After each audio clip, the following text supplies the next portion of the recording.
क्या बल सदैव गति उत्पन्न करता है? ये देखिए, ये एक बक्सा है। इस पर आप एक तरफ से बल लगाएं तो ये एक तरफ खिसकता है। आप दूसरी तरफ बल लगाएं तो ये दूसरी तरफ खिसकता है। क्या होगा संदूक पर अगर दोनों तरफ से यानी विपरीत दिशा में बराबर बल लगाया जाए? ऐसे में संदूक की स्थिति में कोई परिवर्तन नहीं होता। लेकिन क्यों? क्योंकि दोनों तरफ से लगने वाला बल बराबर है और एक दूसरे को संतुलित कर रहा है।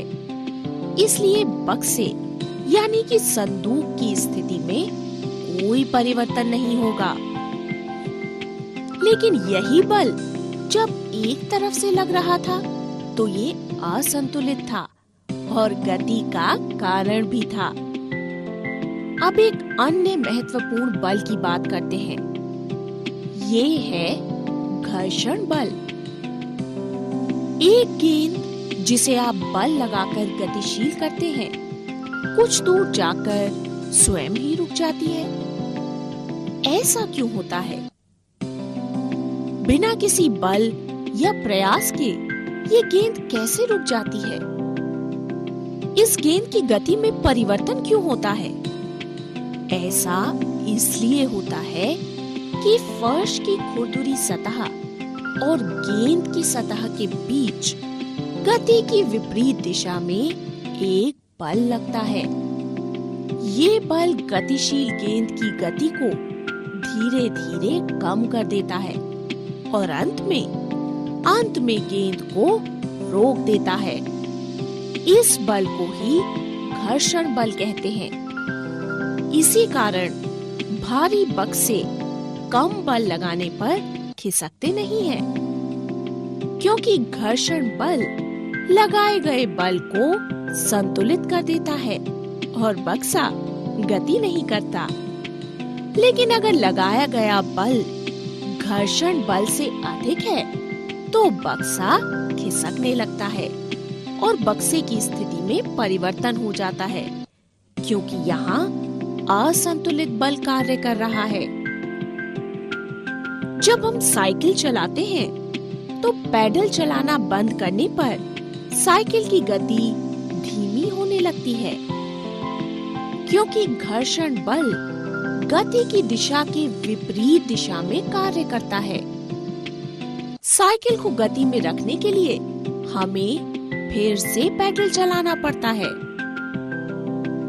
लेकिन कोई वस्तु समान वेग के साथ तभी गतिशील रह सकती है जब उस पर लगाए जाने वाला बल यानी बाह्य और घर्षण बल संतुलित होते हैं तथा वस्तु पर कोई नेट बल कार्य नहीं करता। और यदि वस्तु पर लगाया गया बल असंतुलित हो तो वस्तु के वेग में परिवर्तन होता है, यानी वस्तु में त्वरण उत्पन्न होता है या फिर उसकी दिशा में परिवर्तन होता है।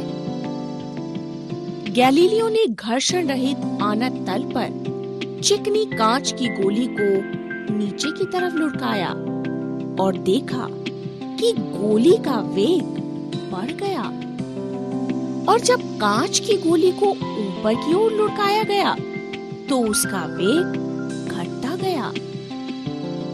जब दो आनत तलों को इस प्रकार जोड़ के रखा गया और कांच की गोली को एक तरफ से लुढ़काया गया तो कांच की गोली को जितनी ऊंचाई से लुढ़काया गया दूसरे आनत पर वो उतनी ही ऊंचाई तक गई। अगर दाईं ओर के तल के झुकाव को धीरे धीरे कम कर दिया जाए तो गोली मूल ऊंचाई प्राप्त करने के लिए अधिक दूरी तय करेगी। लेकिन इसके लिए सतह और गोली का अत्यधिक चिकना होना अति आवश्यक है, जिससे उसमें घर्षण बल ना लगे। तो इन सब प्रेक्षणों से गैलीलियो ने ये निष्कर्ष निकाला कि जब तक कोई बाह्य बल काम नहीं करेगा तो गतिशील वस्तुएं समान गति से चलती रहेंगी।